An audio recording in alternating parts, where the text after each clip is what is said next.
What's up, summoners? King Blair here. With the RTA season only being 8 days away, I wanted to make a top 5 tips that I can give people to try to climb higher up in RTA, especially for the people trying to get to Masters that are trying to get that sweet royal skin. So, if you like the video, make sure you like, subscribe, and join the Discord server. Link down in the description. Without further ado, let's get right into this video. So what's some of the background? Again, trying to get higher up in RTA, especially to Masters. Now, this is going to be general tips that it's some mindset that you want to start having, as well as some general tips as well that will help you kind of start getting in the right direction for RTA and starting to watch out for certain things. There will be more guides in the future, maybe not this season, that will talk more about nuance, about things like drafting. That is a very big part, but this one should still give you a good idea to get a good basis. So with that, let's start with the honorable mentions, kind of starting with kind of some of the things that are kind of the cheesier ones and some kind of helpful season specific ones. So one of the honorable mentions is first, have fun. I know it's cheesy, I know, have fun, but the reason I say that is because if you don't have a good mental, you don't have that much time to climb, right? If you're trying to climb higher, if you're trying to get to champion, even to legend, right? For the most part, if you're trying to climb, you want to have a good mindset. If you're not being positive, if you're being negative, if you feel like, oh, this game stinks, everyone's beating me, you're not going to be able to climb easily, right? Because you're going to be in a bad mindset. You're not going to be drafting well. You're going to be doing bad decisions, and then you're going to be losing a lot, right? So make sure you have a good mental. The other one, this is more season specific, which is why I put it in the honorable mentions, and this could easily change. So it's for some people that have the resources right now. If you're trying to get some easy points this season, Carrot is a disgusting unit to climb. I've tried her out for one day, and I'm like, this unit is absolutely broken, right? And she's free, right? So if you can, try to build your Carrot as soon as possible. Something else would be something like Buccaneer Clury, which again is a really good answer to a lot of units in the meta. Just a really good unit, although a little bit hard to gear. The other one is also going to be Crow. If you have a Crow, make sure you have them built. And the other one is going to be RB. People lower down in particular should have their RBs built, especially since he's a free-to-play unit now. Because if you don't grab them, other people will, right? So make sure you have answers to RB and have an RB built, because you will definitely be using them in your climb up. So those are kind of the honorable mentions, but now let's get to some of the nuance stuff, kind of going off of what I mentioned with the positive attitude, kind of like staying positive, being happy. And that's going to be know the requirements, right?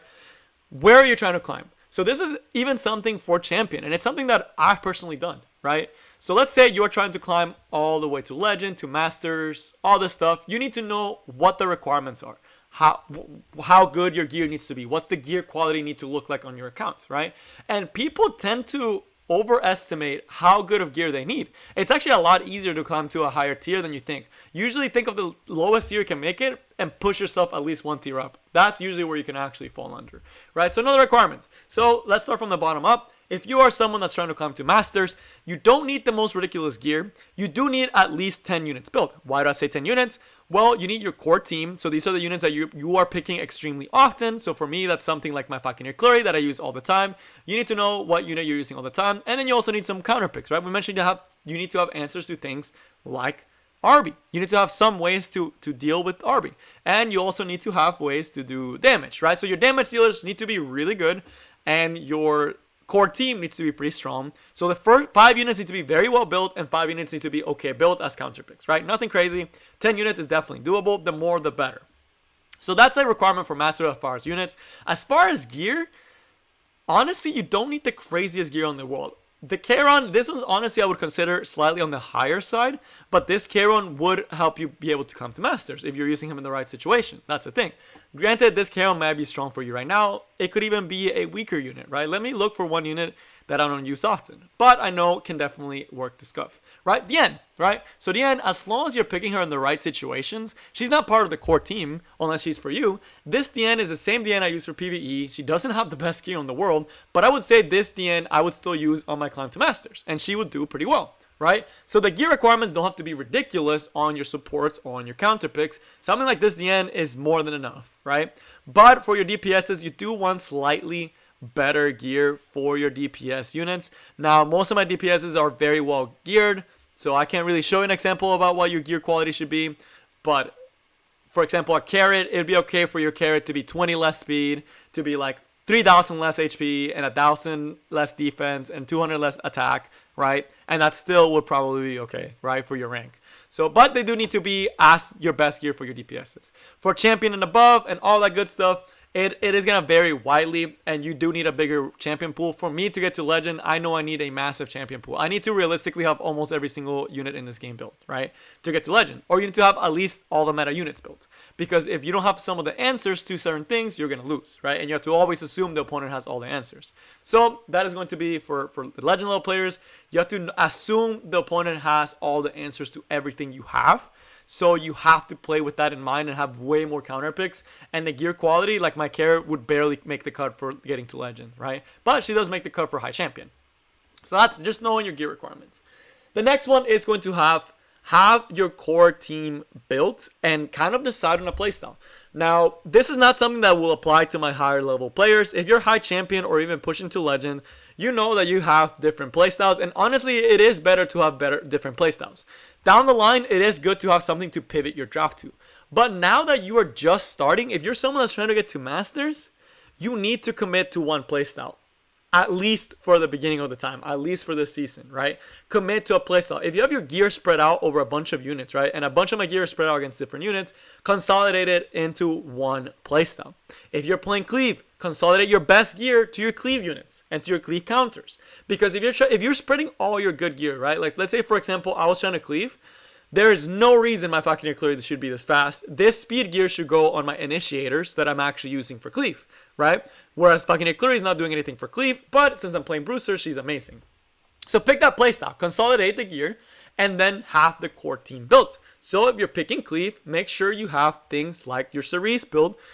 If you're cleaving with her, things like your Flan, make sure that she's well built, and things like your RB, right? That's usually the cleave that you're going to be picking almost 99% of your matches. You're going to be picking those 3 units, right? So have that core team with your best gear, because those are the units you're going to be using over and over and over again. Have that core, and then that way, once you have that core, you'll be able to work on what counters it, right? If you're playing, for example, Cerise and Arbiter Mildred, the opponent can pick a lot of different things to counter you. What if they pick ML Haste? Do you have an answer to that? Do you have an F-Tenant? Do you have a Bazaar build? Right? They don't have to be on the best gear, but from that core team is where you can make your other decisions on your account and what units to build.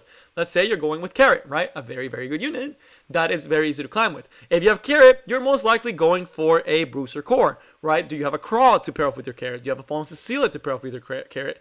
Do you have an answer for if they pick Kise? Do you have a speed contested for that, right? Know your team core, the units you're picking over and over again, and then base your other units off of that core team that you're using, right? And for Bruisers, there's a variety, but Crawl Carrot is a pretty good Bruiser core, or Fallen Cecilia Carrot, which is what I personally use, right?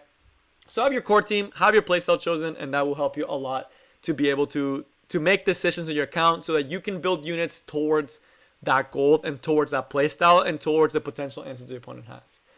But kind of going off of that, know your counters. This is going to be a big one. A lot of people expect to go into RTA and they expect, oh, I'm going to pick Carrot and I'm just going to win every single time. And while this may be the case for Masters, that is not going to hold up the higher you go up. And it's not going to hold up 100% of the times because people have counter units. And it kind of goes off of what I mentioned before. Know your counters. If you're playing Carrot, right, you can expect that the opponent will pick something like a Crawl or a Kise, right, to try to counter it, right? Or even a Champion Serato. If they pick these units, you need to know ahead of time what are you going to be doing against them, right? So for Carrot scenario, if they pick Kise, are you committing to just banning her, right? If so, then you don't need to beat a counter unit. If you want to contest it, do you have the speed units to contest it? If they pick Crawl, right? Do you have a way to potentially be more aggro about it? Do you have a different knight? Because they most likely will take your Crow, right? Do you have another knight that you can pick, right? If they take me at Chloe and they're going to cleanse, do you have the book on your Carrot? If you're someone who hates Carrot, let's say I don't have a Kise, I don't have a Crow, right? And I'm a Bruiser player. I'm trying to play Ross fucking Eclairy, which again is still a really good core, right? They're still very, very good units when they're paired off together. But let's say you have a Ross and a fucking Eclairy and a RB/Tenet, right? That's your team core. Well, what do you do against Carrot then, right? Do you have someone that's going to follow up your fucking Eclairy and you can one-shot the Carrot? If not, then you need to consider banning them and pre-banning them. And if I look at my previous match history, Right now, I have the carrot built, and my answer to carrot is pick carrot, and that's okay too, right? Picking a counter pick is also a good way to stop it. But if you guys look, I often will ban the Mate Chloe because I know my team has no way to deal with Mate Chloe, right? If I'm picking carrot, I have no way to deal with Mate Chloe, right? I actually do in my account. I have them haste, but I don't want to have to deal with it because then they could pick things like Kisa and really mess me up. Right? So know what your counters are. This guy knew what his counter was. He probably didn't want to pick a Fallen Cecilia. He knew he wanted to use Angelica. And he banned F10 it, right? So this guy knew what his counters were. He knew F10 it destroys his draft. And he banned her. Right? He knew he didn't want to get controlled. So that is going to be why you need to know your counters. If you're playing Bruiser, are you banning Basar or Landy? Right? Because you're playing a very aggressive team with Fallen Cecilia, they're Bruiser, even with Last Rider Crawl. What if they Basar you? Right? Do you have an answer to that? If not, you need to consider banning, or you need to consider a unit or start thinking of a draft that will stop that certain unit. You have to assume the opponent will always have an answer to your draft. But now, going to the number 2. Learn from your losses. So, you are going to lose. A lot. A lot. And I mean a lot. Accept it. Know it. Right? This season alone, granted, I've decayed like 20 million times this season because I haven't been playing this season as often, but a 58% win rate is amazing, right? That will get you into champion. You can get to champion with 50%. You can get to champion with even 45% win rate. I know people in champion with a 45% win rate, and they're rocking that win rate. But it is important that every time you lose, and you learn to lose, you don't get discouraged. One of the biggest things people will do the second they lose is complain about the game. They're like, carrot is broken. Carrot is busted. This meta sucks. Everyone has Arbiter Vildred. I can't do anything against Arbiter Vildred. Everyone's outgearing me. And while a lot of your losses will be to outgear, right? Especially if you're a newer player, like a 4 or 5 month old player that's trying to climb to Masters or even higher up, there are going to be times you just get outgeared. That is true. You will definitely get outgeared, and that's fine. But you're also playing against players that are your same level. You just need to outdraft them. For example, if I show you guys my Emil Aura, right, and I was testing her out, she's not Molagord out. She has good gear, but she's not Molagord out. My Carrot's not Molagord out. Right? They're not even reforged in some of the pieces. And I'm still getting wins against people that have the same gear as me, if not better, just because I've learned. Every time I fight these players, I pick something up. I'm like, okay, if they do this, then I should do this, right? And that would be better. Like, for example, I started realizing with Aura, I kind of want Carrot, right? Because that takes away the counter pick, and it also lets me ban Maid that I could potentially not be able to stun, right? So that was good, and I realized that, and then I started getting a couple more wins, right? Because I was like, okay, I need to go for Carrot first, right? And I need to learn from that. I tried something new here when I lost, and that time I just got outdrafted, and I realized that I got outdrafted. I looked at this, and I was like, okay, maybe fucking Eclair Basar is not that good together, right? Because that's too many supports. And then the Pukia Tico said in there too, that's too many supports. Something more aggressive would have been better. And I look at that, and I don't think instantly I lost because of gear. I think of how could I have made a better draft. And I'm not going to put fucking Eclair and Basar together again, right? So that's why I didn't pick her there that time, right? So as you see here, we still see a very similar draft, but this time I didn't pick fucking Eclair. I committed to a little bit more aggressive, right? So you need to learn every single fight that you do. It's not just an outgear. And a lot of people think it is. You'd be surprised. I've looked at people's gears and accounts, and I'm like, dude, you should be way higher than you currently are. Right? Learn from your counters. Learn from all your mistakes. Learn from your losses. Sometimes it sucks. Sometimes it's RNG. Right? That's the name of the game. Sometimes you'll get double gabbed. That's just the name of the game. It's RNG.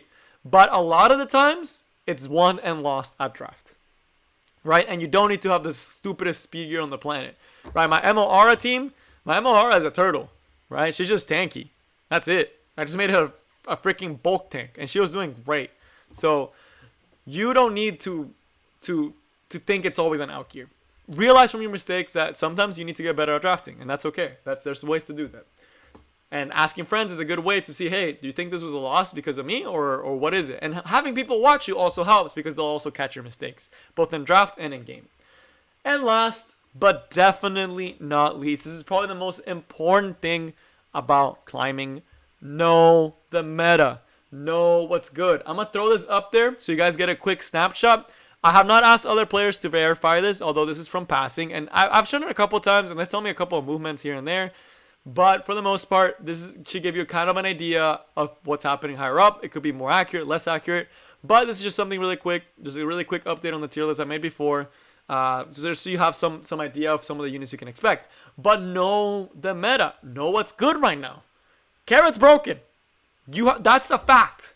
You either are using her and first picking her every game, or you're banning her because she's going to be in your games. It is a pick or ban unit. If you didn't know that and you queuing up in RTA, you don't have a carrot build, you don't have any counters to carrot, you are going to get creamed this season. You are going to get destroyed. Does that mean you need to build carrot? Not necessarily, right? All these units up here. Does this mean you have to build these units? Not necessarily. You don't have to play meta to climb. I don't want you to feel that way because you don't need the meta units to climb. Particularly to masters, you don't need these meta units. But you need to know that they exist because you need to be able to counter them if you're not using them, right? So I could go on and on counters for different units. For Arbiter Villager, carrot does pretty good against, and just tanking up does pretty good. Or just trying to cleave it or taking it away is one of the better options since most people have RB.